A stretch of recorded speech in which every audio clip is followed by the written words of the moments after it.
Inis na binuksan niya ang pinto ng banyo at agad na sinara yun ng pagkalakas-lakas. Na halos masira na yon. Meron pa nga siyang kasunod na magsi-CR.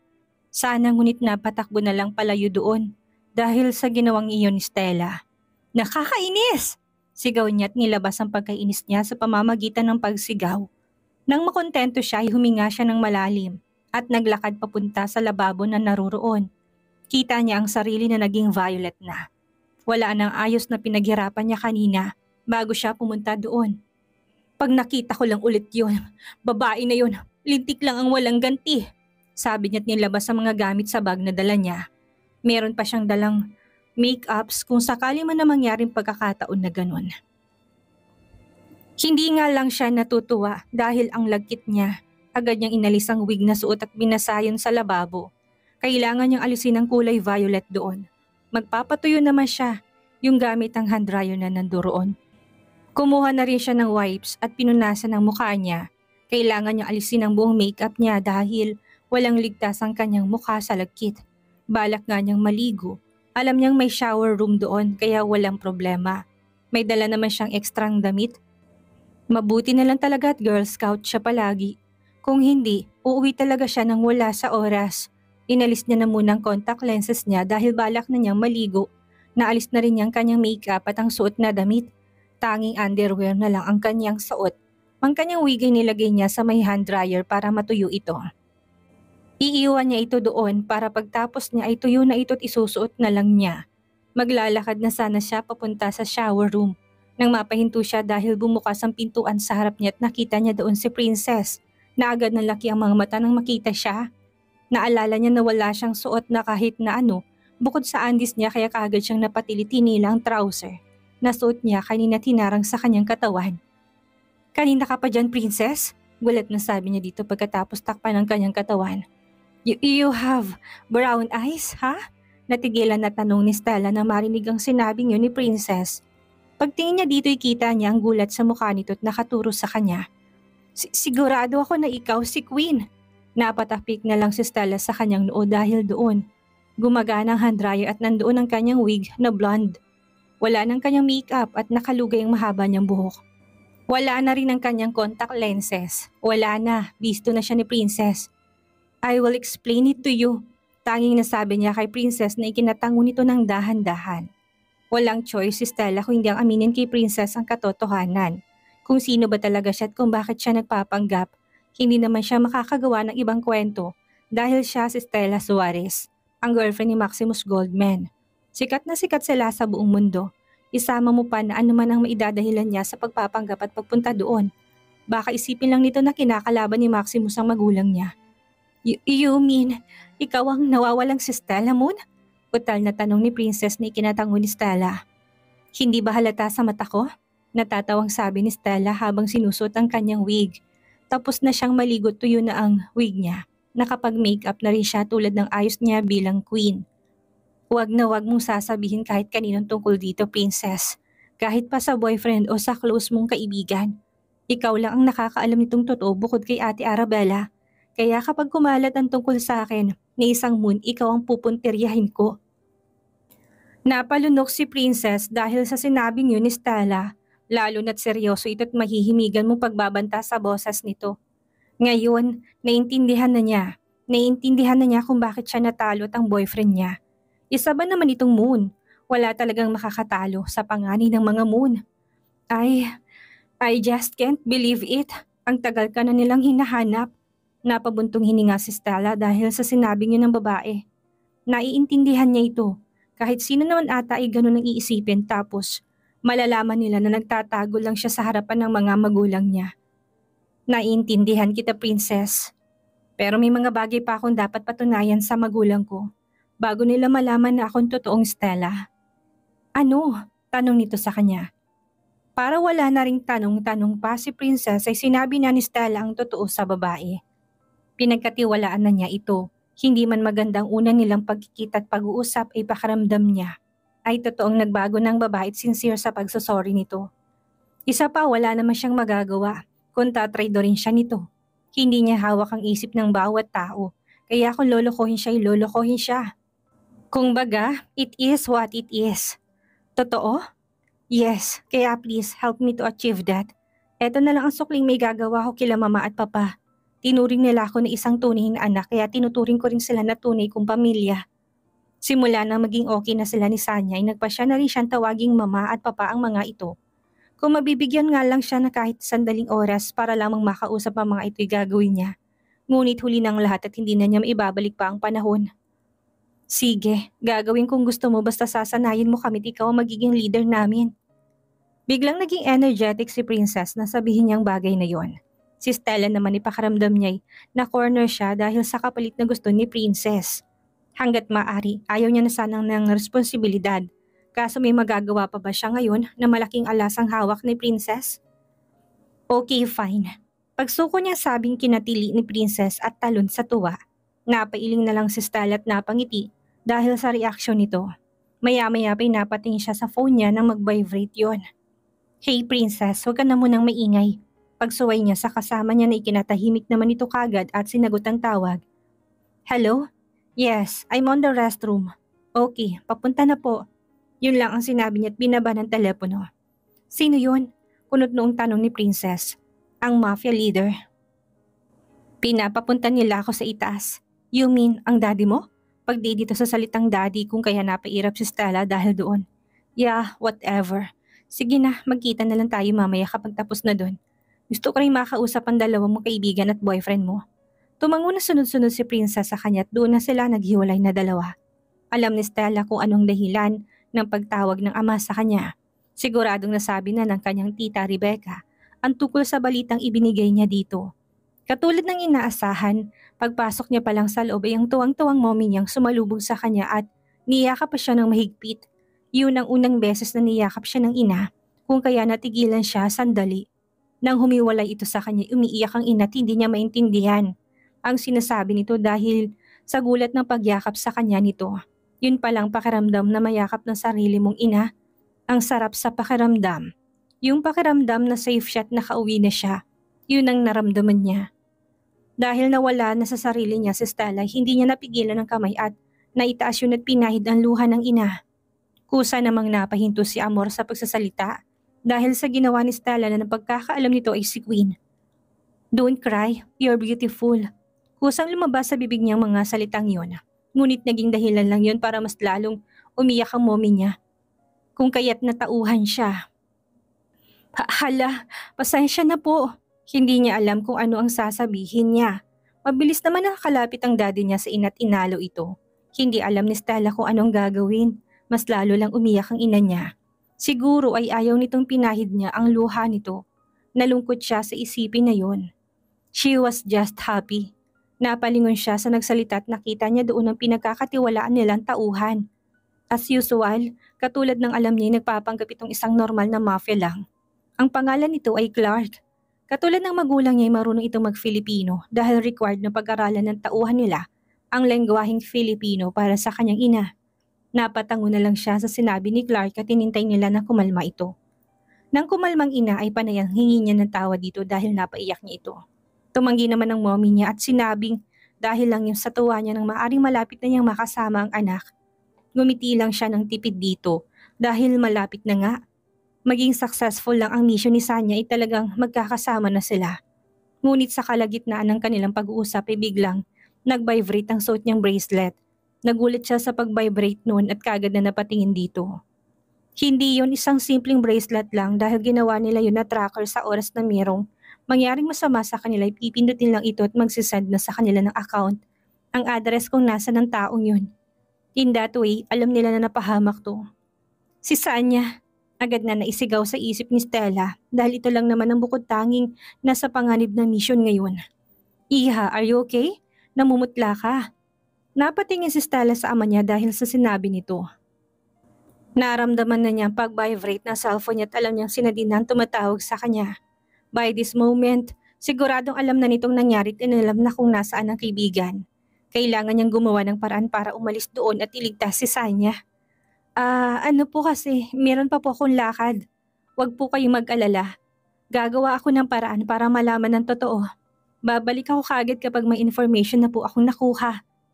Pagkasabi ni Stella noon ay nagbaw pa siya sa mga ito at mabilis na nilisan ang lugar. Pagkalabas ni kaagad niyang tinawagan si Nadine dahil hindi na ito muling tumawag sa kanya. Stella! Agad na sabi ni Nadine sa kabilang linya. Halatang taranta na ito dahil sa nangyayari. Nadine, calm down. Papunta na ako dyan. Sa bahay na lang tayo magkita at magplano. Ililigtas natin si Sanya. Sabi niya dito pumasok na sa loob ng elevator. Stella, hindi lang yun ang problema. Ang kumpanya nila Maximus, maaaring bumagsak na. What? Hindi makapaniwalang sabi ni Stella at tila huminto ang oras at paligid niya dahil sa mga nangyayari. Nag-imbestiga ako sa kanila at nalaman ko na ginigipit na niya ng mga stockholders nila. Kumalat ang balitang ikaw ang girlfriend niya. Meron nag-imbestiga sa at nalaman na hindi ka tunay na anak ng mga Suarez, kung hindi si Sanya. Naging dahilan yun para mawalan ka ng pwesto sa larangan ng negosyo at inaayawan ka ng stockholders ni Maximus. Maximus has been doing his best to prevent the news about you kaso masyadong malakas ang nasa likod ng news na yon at hindi mamatay-matay. Stella, pabagsak ng kumpanya ng mga Goldman. Nagsisialisa na sila sa kumpanya. Wala sa sariling naibaba ni Stella ang cellphone dahil sa panghihina. Narinig pa niyang pagtawag sa kanya ni Nadine, ngunit hindi niya na yun sinagot dahil occupied na masyadong isip niya. Naalala niya itsura ng nobyo noong huling usap nila. Nakasalamin ito ngunit halata niyang malaking eye bags nito at ang pagbagsak ng katawan niya. Tinanong niya ito kung bakit ganun ang itsura niya, ngunit ayon dito'y pagod lamang. Kapag tinatanong niya si Johanna, iniiba nitong usapan. Tama ngang pakiramdam niya. May kakaibang nangyayari sa Pilipinas. Biglang nag-vibrate ang cellphone niya at isa itong notification galing kay Nadine. Isa yung site na naglalakad ng report or news about kay Maximus. Mas lalo siyang nanghina nang makita sa larawan ng nobyo. Isang buwan pa lang siya sa Canada pero sobrang laki na ng pinagbago ng katawan nito. Hindi na itong Maximus na huli niyang nakita noong naruroon sila. Anong ginagawa mo, Stella? Inis na sabi niya sa sarili na pasabunot pa sa kanyang buhok. Sunod-sunod ang problemang dumarating sa kanya ngayon. Sa isang iglap ay biglang gumuho ang lahat ng plano na ginawa at pinagyarapan nila. Maya-maya pa'y bumukas ang elevator kung kaya umayos siya ng tayo, ngunit alam niyang mahahalata ng kung sino nang makakasalubong niyang panghihina niya. Kailangan niyang ayusin ang sarili at maging matatag.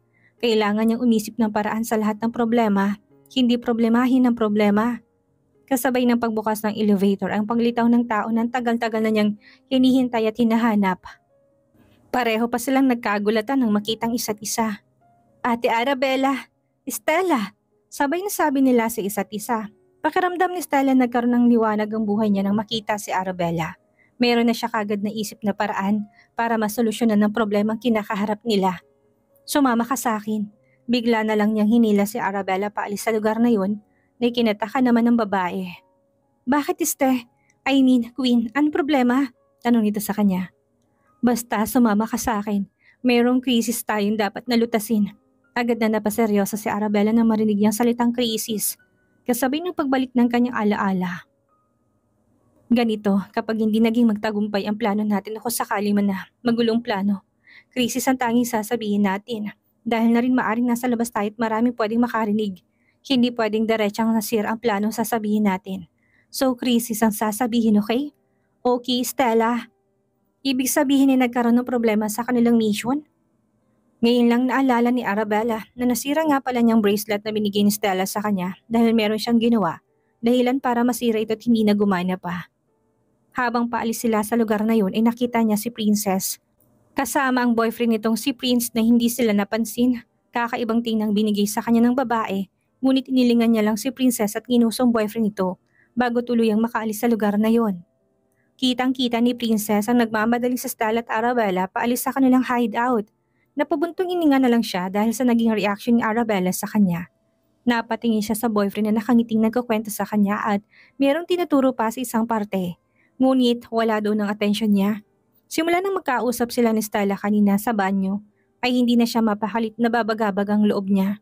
Mayroon siyang tinatago sa kanyang boyfriend at yun ang unang beses na ginawa niya ito kay Prince. Hey love, are you okay? Alalang tanong ni Prince sa kanya. Dahil alam na rin ng lahat na mag-boyfriend at girlfriend sila ay nagpasya na rin silang ipakita sa mga ito ang totoo. Sa nakakalipas na mga taon ay sinubukan nilang maging low-key at walang ibang makaalam, ngunit syempre hindi sikretong relasyon nila. Nag-uusap sila in public. Sweet kung minsan ngunit hindi madalas kaya noong naglaban lang si Prince at Stella, Doon lang nakumpirma ng lahat ng totoo. Yes, may naalala lang ako. Tara na love, siguradong hinihintay na nila tayo. Ngiti niya sabi nitong ikinangiti tango ni Prince sa kanya. You're right, let's go. Magkahawa kamay silang naglakad paalis sa hideout. Halatang marami ang humahanga sa kanilang dalawa, lalo na nang malaman na sila na talaga. Ngunit wala nang pakialam si Princess doon. Ang gumugulo sa isip niya ngayon ay ang natuklasan niya sa pagkatao ni Stella o ni Queen. Nang makaalis sila sa lugar na yun ay kaagad silang nagmaneho, papunta sa bahay nila Prince. Walang ibang nakakaalam nun kung hindi silang dalawa lang.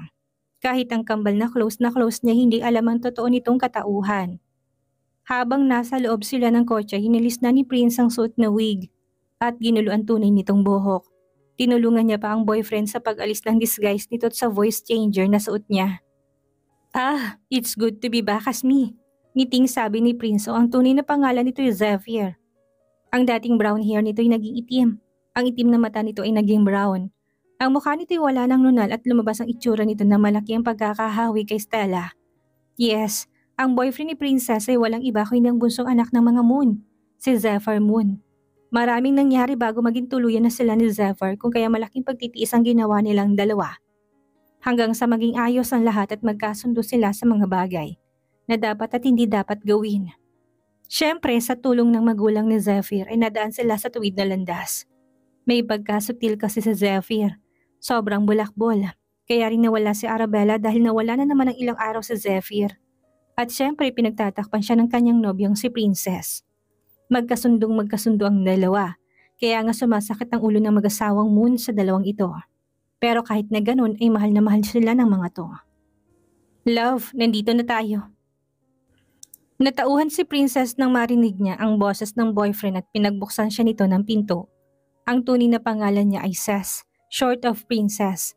Yes, yun talagang tunay niyang pangalan na nagamit niya bilang codename niya. Hello, Mommy and Daddy. Masayang bati ni Zephyr sa magulang nito at maabutan nila ito sa hapagkainan at tinihintay sila. Araw-araw nila tong ginagawa ang kakain ng sama-sama sa gabi bago sila uuwi sa kanilang bahay.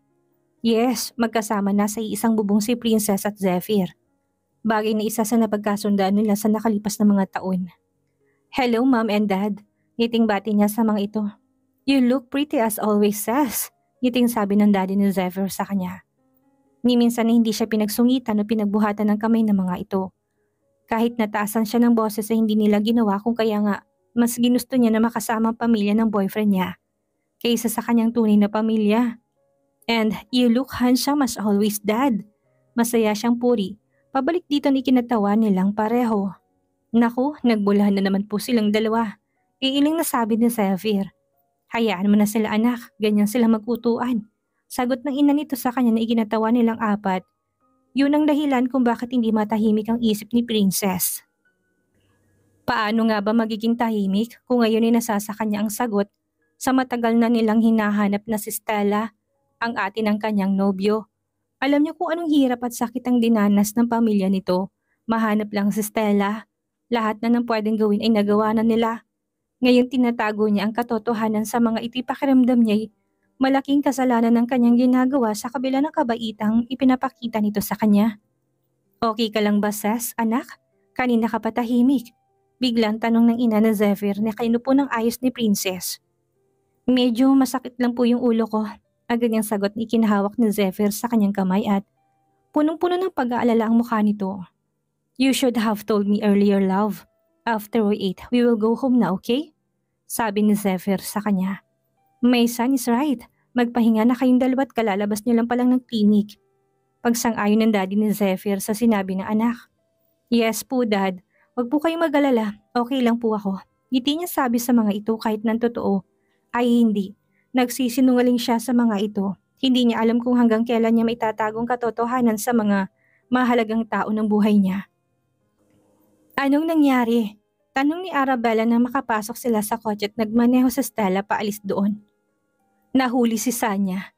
Isama mo pa na pabagsak ng kumpanya ni Maximus. Pabagsak? Nalalaking matang tanong ni Arabella na marinig yun kay Stella. Masamang tingin ang pinukul nito kay Arabella dahil tila wala itong alam. Saang lupalop ka ba nang galing at hindi mo alam ang nangyayari sa pamilya mo, Ate Arabella? Dahil sa sinabing yun ni Stella ay dali-daling hinanap ni Arabella ang kanyang cellphone. Nang makita niya ito'y dali-dali niya itong binuksan dahil pinatay niya yon bago siya umalis para sa kanyang misyon. Nag-scroll siya sa kanyang social media, tama nga si Stella. Malaki na rin ang pinagbago na itsura ni Maximus simula na huli niya itong makita. Anong nangyari? Hindi makapaniwala nitong tanong. Kumalat ang balitang hindi akong anak ng tumayo kong magulang. Naging dahilan yun para questionin ng mga shareholders yun na ang pagiging girlfriend ko kay Maximus. Isa-isa na sila nag-aalisan matapos na hindi lumayag ang kapatid mo na hiwalayan ako. Napakuyom ng kamao si Arabella dahil sa narinig na yun mula kay Stella. Noon pa man, noong sinasanay siya ng ama para maging susunod na tagapagmana nito'y nasampalan na siya ng masamang ugali ng mga ito. Pero Arabella will be always Arabella. Kung cold-hearted na si Maximus ay mas cold-hearted at merciless si Arabella pagdating sa negosyo. Yun nga ang dahilan kung bakit marami ang rumirespeto sa kanya. Bago pa man siya gumraduate dahil nagawa niyang paniwalain ang mga walang modong matatanda na yun. Bullshit! Don't worry, I have a plan. Kailangan lang din nating makausap si Nadine at maayos ang krisis na to. Napatango si Arabella at sinabi ni Stella at naging tahimik ng kanilang biyahe papunta sa bahay nito. Nasa panganib si Sanya. Kailangan nila itong iligtas kasabay ng pagligtas nila sa kumpanya ng mga goldmen. Paano nga ba nila yun mapagsasabay-sabay? Mabuti na lang at merong kagad na isip na solusyon si Stella. Pera ang dahilan kung bakit hindi umaalis sa kumpanya ng mga goldman. Pues pera din ang ihahampas na Stella sa mga mukha nito. Lintik lang ang walang ganti. Pagkarating nila sa bahay kagad na silang pumasok sa loob. Try to contact Nadine again. She's still not. Mommy! Kusang napahinto si Stella sa pagsasalita nang mayroong sumigaw at laking gulat niya. Nang makita si Johanan tumatakbo papunta sa kanya. Nang makalapit sa kanyang anak ay kagad siya nitong niyakap. I miss you so much, Mommy! Hindi nakapagsalita si Stella dahil sa nangyari. Paano napunta doon ang anak?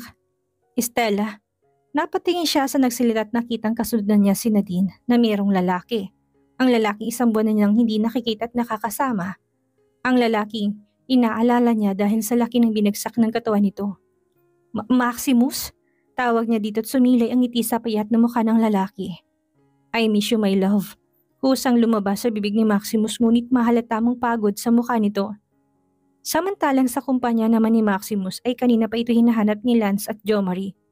Nasaan na ba si Max? Tarantang sabi ni Jo Marie dahil mayroon itong meeting para sa natitirang mga board members ng kumpanya. Kakaunti at bilang na lamang sa kamay ang nagtira sa mga ito. Maging sa ibang branches nila yun ang nangyari. Talagang babagsak ng kumpanya. Maya-maya pa saktong bumukas ang pintuan at niluwanan ng mag-asawang Goldman. Kasama si Cynthia. Hi guys! Masayang bati ni Cynthia sa dalawa. Tito, tita, hindi makapaniwalang tanong ng dalawang lalaki. Wala si Maximus sa Pilipinas. Nagpaalam siya sa amin na kung pwedeng puntahan niya na muna sandali sa Stella at pumayag kami. Sabi ni Arabella sa kanilang dalawa. Po, bakit niyo pinayagan tita? Paano ng kumpanya? Frustrated na sabi ni Lance dito. Iho, si Maximus lang bang nag-iisang Goldman sa pamilyang ito? Sagot ni Arturo na siyang kinatahimik nito at maya-maya sabay na laki ang mata ng dalawa. Tara na, hindi ba't may meeting pa tayong pupuntahan? Nagkatinginan si Lance at Jo Marie dahil agad nilang nakuha ang ibig sabihin ng daddy ni Maximus. Ito ang haharap sa natitirang board members at sigurado sila na hindi ito mahihirapan dahil na rin ang mga natira ay ang loyal stockholders nila na kaibigan ng ama ni Maximus. Yes, Tito.